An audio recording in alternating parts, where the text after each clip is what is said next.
I'm your host, Peter Komendowski, and welcome to Surviving Bad, where we explore Iowa stories of survival, hope, and inspiration. Iowa, we have a problem, and we're not alone.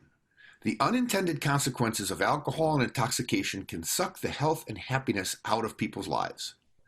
Rather than asking the question to drink or not to drink, should we be asking what is socially responsible intoxication? To answer that question, we've asked a couple of experts to help us. Dr. Tom Benzoni, an emergency medicine physician, and Dr. Paul Gilbert, researcher and assistant professor at the University of Iowa College of Public Health. Let's meet our guests. Welcome to the show, gentlemen. Paul, start us off. Tell us why you're here and what you do. Well, thank you very much for inviting me. I really like talking about alcohol use and the population harms. This is my major research area. So by way of introduction, I study patterns of drinking in the population at large, both Iowa and nationally, trying to understand these trends. Where do we see heavy and harmful drinking? How do we minimize those harms? And a particular interest of mine is help for folks with a problem, either access to treatment services or other types of help. Not everybody goes to treatment, but there may be other strategies that are effective. So broadly speaking, looking to minimize the harms that we experience at large in the population due to alcohol use. Fantastic. And Tom? Well, first of all, hello to your virtual audience, I guess, as we all are doing lately with Zoom and all the other technologies. Good to see you all. I did my first rotation in emergency medicine in 1981. So I've been doing this for a while, and I've seen the consequences of excess alcohol use, both in the acute things that we think about, car wrecks or stuff like that, but the chronic wrecks that it makes of people's lives, the diversion of their income, of their life force toward alcohol. And then as they get toward the end, the sad stories of people as their livers die, and frankly, as they die of alcohol use disorder. On the other hand, it's one of those things that it's in our culture. People aren't going to stop drinking alcohol. So I think there's a responsibility we have to discuss it, to talk about it, because not discussing it does not make it go away. I'm not into magical thinking. Paul, question for you. It doesn't seem so because it's so socially acceptable to share different, like alcohol at a party and out and things like that. But it really is one of the biggest public health problems we have. What kind of numbers do you have to share with us? It is, absolutely. And, there is a duality to it. This is the way I like to describe it often, building off of what Tom was saying, that it is so widely accepted. Alcohol is ubiquitous. It's everywhere. Anybody who chooses to drink can easily have access to it. It's often in very cheap forms. But at the same time, we all know that there are problems associated. We all know about the potential for misuse. You drink too much, become intoxicated, stumble, slur your words, get sick, or hungover. And we all know that there are these real serious long-term harms, dependence, and all sorts of other problems associated with drinking, violence, car crashes, risky sexual behavior. We're well aware of this duality, and at the same time, we're trying to negotiate or navigate all these pro-drinking or anti-drinking forces and find the right balance. So I think you had mentioned earlier, we were chatting, abstinence is probably not the goal, but being able to drink among those who choose to drink, being able to do so in safe ways is very important, understanding what that means. So it's really a challenge to get at the summary sort of numbers of the harms from alcohol, because there are some things we can count very easily. How many times somebody goes to the ER because they're acutely intoxicated, or after a car crash that's related to impaired driving. We can calculate that. We can, count that up pretty easily.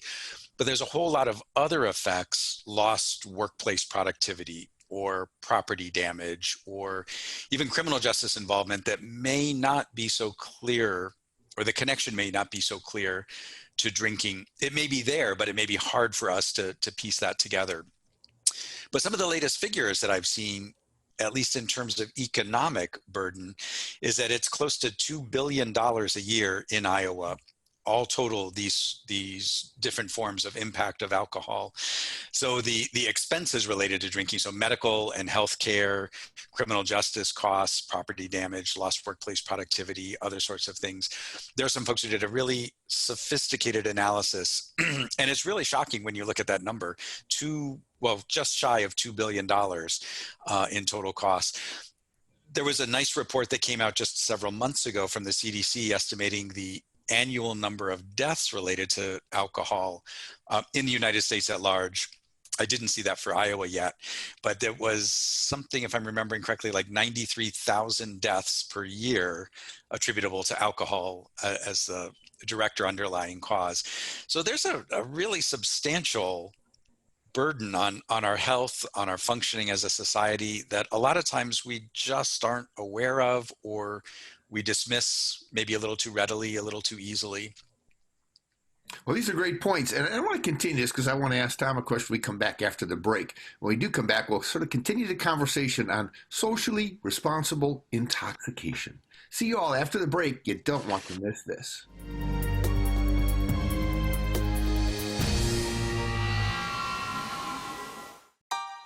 Every second, 127 new devices connect to the internet. You can feel it happening, our digital world expanding with every breath.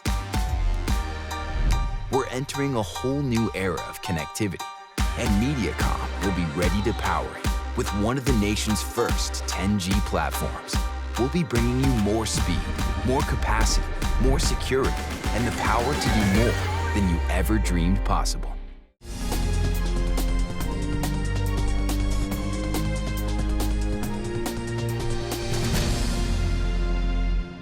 Welcome back to Surviving Bad. I'm your host, Peter Komendowski, and we're talking about intoxication and the dramatic effects it can have on your life. Is there really a safe way to approach using substances like alcohol and marijuana?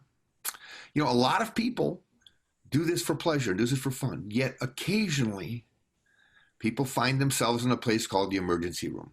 And needless to say, it's a life-changing experience. Tom, what are the kind of sort of psychodramas and things you experience when somebody who has fallen into this trap of unintended consequence because of a relationship with something like alcohol? You know, what are you sensing in people's lives when you meet them in that place? Well, it's a more of a spectrum response, and it usually is related to their blood alcohol. Generally, the more intoxicated they are when I first see them, the less of a problem they have, which of course makes complete sense because that's the way that alcohol works. It's an inhibitor, and therefore it inhibits the inhibitory systems. So there are normal things that we don't do.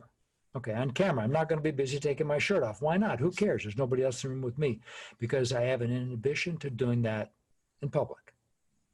When people take an alcohol, then they inhibit their inhibitory systems. So when they come in to see me and they're good and intoxicated at that time, that's not a time that interventions work. They're not ready for it. On the other hand, if they've come in and they've sobered up from an event, some mistake that they've made, if they have an opportunity to have some insight, that's a precious opportunity to sit down and talk to them and say, you know, I wonder if you want to talk about how you got here. You know, are you okay with what's happened to bring you here? And if you're not, can we see about perhaps trying something different? And then you gradually introduce the idea of, you know, maybe you have a problem with alcohol.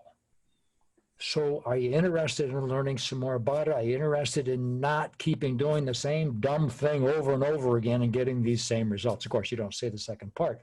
But the patient, if they're open to receiving that information, they will say, you know, I'm not okay with continually hitting my thumb with a hammer. Maybe I better get my fingers out of the way. In some respects, a hangover might be the same kind of mini emergency room experience where your body's telling you something was very wrong. You listen to it. You only get one. Paul, you do some research on these things and the habits people have, and you know, what can you share? Yeah, absolutely. You know, this is a great example of a strategy that we have a lot of good evidence that it works. This notion of, well, we call it screening, brief intervention, and referral to treatment, or SBIRT. So in a case where somebody may be, in the ER, or even just in a healthcare appointment, taking a moment to check in with them. How much are you drinking? Is this causing problems? Maybe giving some reflection back. The majority of people who choose to drink do not end up in the ER, or compared to the majority of the population, most people will have 1 or 2 drinks at a sitting. You may have had more. How is that for you? Do you want to make any changes? Can I offer you some resources? I mean, that can be a real opportune moment to capitalize on. People are motivated to make some changes, or at least to consider doing anything differently. I lost my train of thought. There was something else there I was going to say about the opportune moment, but we have a lot of good evidence that does work, that can be very effective, and it doesn't create necessarily a big burden on especially healthcare providers. You could take just a couple of minutes to check in. One of the newer strategies that is being promoted is just checking in as part of our vitals. We already ask people if they smoke. We could ask them just quickly, how often do you drink? How much do you drink on any, typical occasion? What's the most drinks you've had in the past month on a single occasion? Things like that will give us an idea of, are they in that range of hazardous, risky drinking, or do they seem to be drinking at lower levels, which are, less likely to cause any sort of harm? I have a question for you, Tom, because we know that a lot of people drink and a lot of people don't have negative consequences, but many of them didn't plan on it. I mean, they found themselves sort of entrapped. Now, I know we live in a culture that's sort of bizarre. A young child, anywhere from any age, can reach in a refrigerator and see right next to a can of pop and a gallon of milk, bottles of beer and cans of beer. So we know that human beings are sort of socially conditioned to think that they're somehow equal, that it's a food group, or it's a human right or a tendency. But, how do we talk to people? And then I probably was one of those people for years that really would disconnect from our conversation about risk and think, I can handle this. I have this under control. I mean, how do you feel about that? I think there's a whole lot of people that slip, and those slips cost our culture and those people's lives a lot. Well, understand, I do see a bit of a slanted spectrum. So the person who has, a glass of wine with supper, one glass, stops. I don't see the spectrum at all. So I do see an edge of the spectrum. But on my less inhibited days, I may often ask that person that we'll talk about whether, and you put a pause and how's that working for you? Are you okay with that? Because oftentimes they don't have a frame of reference to think about it differently. Your mention of the normalization of the bottles of pop by the bottles of beer, etc., remind me of something that I see in many of and put alcohol into vice habits with cigarettes, etc. You don't see people looking like me advertising alcohol and cigarettes, okay? Not old guys, before COVID and N95s, I had a beard, no hair and stuff, no. It's beautiful people, the guy with the big muscles and 2 girls hanging off each arm in the bar.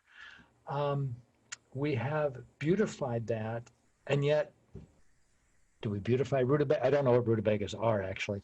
We don't beautify normal, healthy foods. Can we think that through? That's a really good point. And we're going to take a short break. When we come back, we're going to take a closer look at this compelling yet potentially dangerous habit of intoxication, also referred to as social drinking. See you all after the break.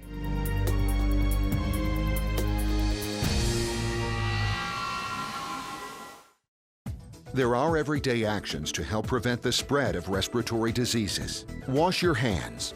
Avoid close contact with people who are sick. Avoid touching your eyes, nose, and mouth. Stay home when you are sick. Cover your cough or sneeze. Clean and disinfect frequently touched objects with household cleaning spray. For more information, visit cdc.gov/COVID-19. This message brought to you by the National Association of Broadcasters and this station. While a lot is changing in our world, at Mediacom, our focus remains the same, making sure you have the fastest, most reliable connection possible. During this critical time, we know your needs are changing. You may be working or learning from home, relying on telemedicine, or finding new ways to keep everyone entertained. If you need more speed, call or go online, and Mediacom will double your speed immediately for as low as $10 more a month for 1 year. Today, more than ever, you need fast, reliable internet. At Mediacom, we want you to know you can count on us. Our fiber-powered 100% gigabit technology network was built for the future. We have enormous capacity and power and 99.99% network reliability. So even though these are uncertain times, we're prepared. And you can be certain we'll keep your world connected.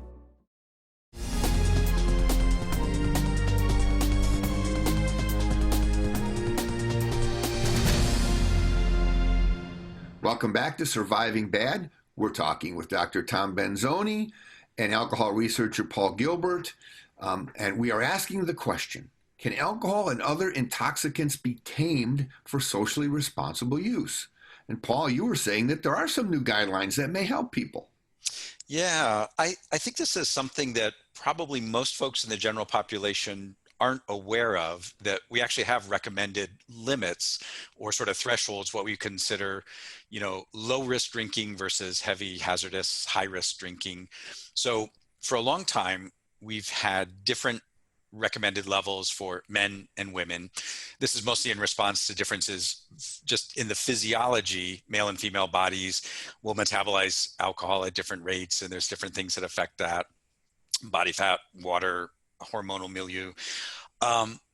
And the limits, it's gotten really confusing because there are daily recommended limits and weekly recommended limits. So the daily limits are no more than 2 drinks per day for men, no more than 1 drink per day for women, or over the course of a week, no more than 14 drinks for men, no more than 7 drinks for women.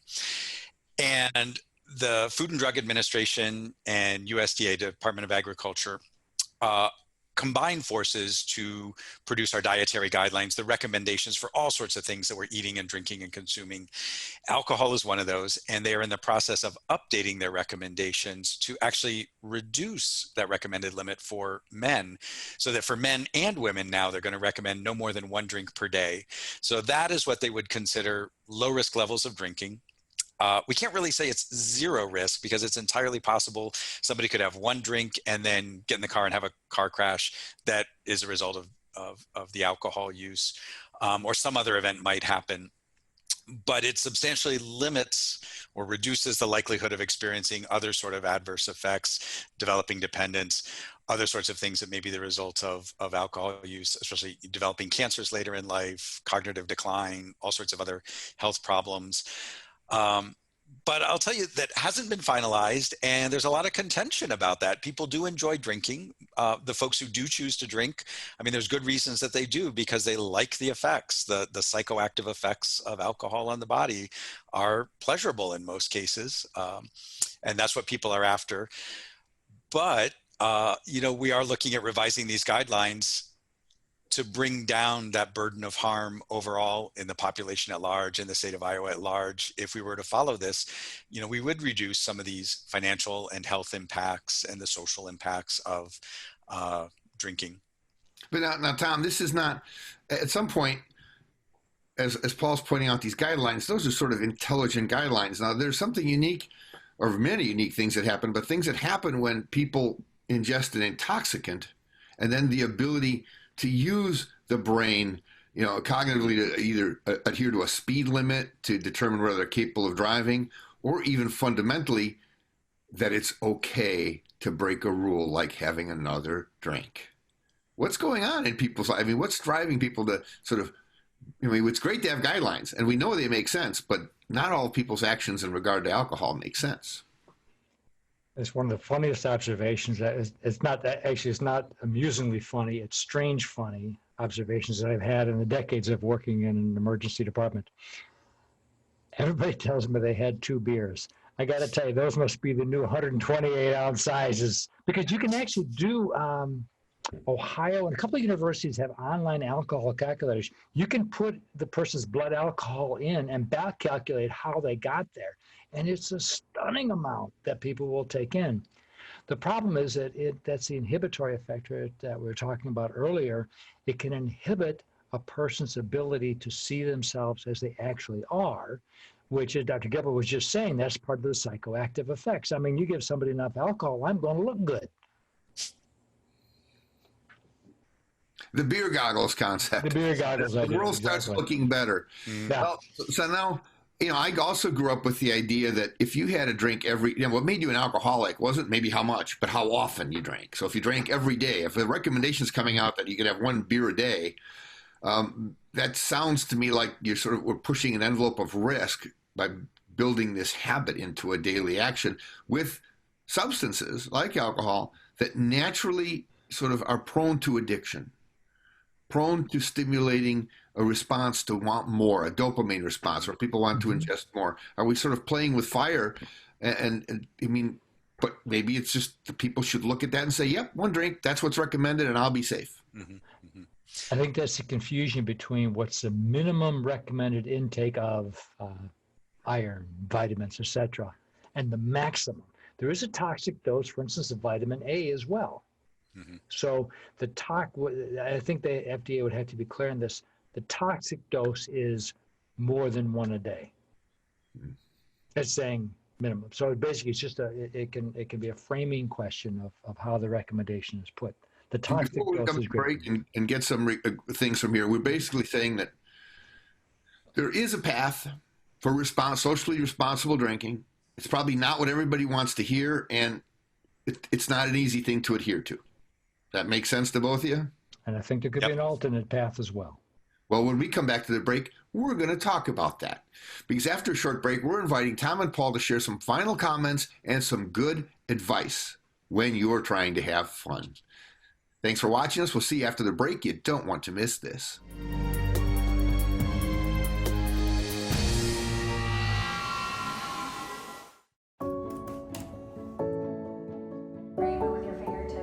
I don't know how we would have survived without Mediacom. We have 5 kids, my wife and I, and we have Mediacom for all of our internet and all of our cable services. So I'm stuck in my house, but at the same time, I'm connected to people all over the world, and it's been fantastic.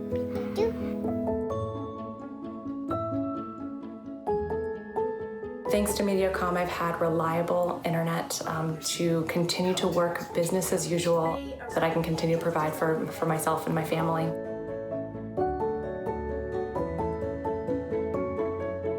Right now, we all feel like the world is in a standstill. The internet has played a huge role in allowing us to stay connected to our jobs and the kids' schooling online and finding fun and creative ways to stay connected with the ones that we love. We couldn't do it without.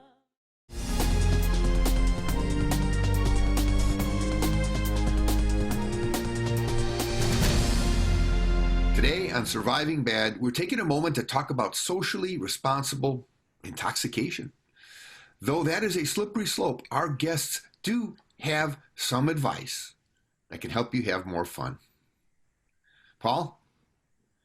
So the way that I like to frame this a lot of times when I talk to people is to pay attention to how often you're drinking, how much you're drinking, and what sort of context you're in when you're drinking. So this is for folks who choose to drink. And you know, the guideline is just don't drink too much, too often, and in ways that cause harms either to yourself or other people. And most people are pretty good at doing that sort of self-monitoring. There's one other thing that I'm going to say, though, and I'm going to be a killjoy here, is that if you are under the legal minimum drinking age, do not drink alcohol.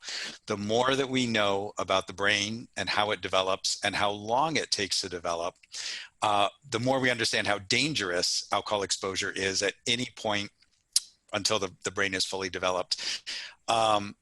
So teenagers, adolescents, it really is not a good idea even to give sips. We know very well that the younger ages where you start drinking alcohol, the greater your lifetime risk of developing an alcohol use disorder. So I am a big proponent of keeping that minimum legal drinking age. For adults over that legal age, if you choose to drink, just pay attention, not too often, not too much, and in not ways that cause harm to yourself or others. That's a great point. And Tom? I got to push back a little bit on the alcohol question. I am not entirely convinced that alcohol is the sole reinforcer. I think sometimes it's the social situation in which we find ourselves. Take it from an old man, the pretty girl paying attention to you. Those things all cause release of dopamine. We know this clearly. The smell of coffee produces dopamine in the brain. We know that when people hear psst of a can opening who drink beer, that they get a little squirt of reinforcement for drinking the beer. So the question, the challenge I would have for industry is, can you make a non-alcoholic product that you sell at a profit? I'm good with profit, that people can enjoy in a circumstance that produces dopamine, but not using the alcohol. I think there may be another path. So dopamine seems to be the key here, that maybe a good hug or some attention or a situation where people are open and honest with each other, maybe even without any alcohol or other intoxicants, can be just as fulfilling as alcohol if you give it a chance. And we know that over time, alcohol does things to guys like drops their hormone levels. In women, it tends to coarsen the skin. So your body, you only get one. These are all great points, gentlemen. Thank you so much for joining us today. And thank you all for watching. You can go to our website at ahealthyiowa.org for more information. Keep your eye on Mediacom MC22 for our next episode of Surviving Bad, where we explore Iowa's stories of survival, hope, and inspiration. On Mediacom MC22, your local programming leader.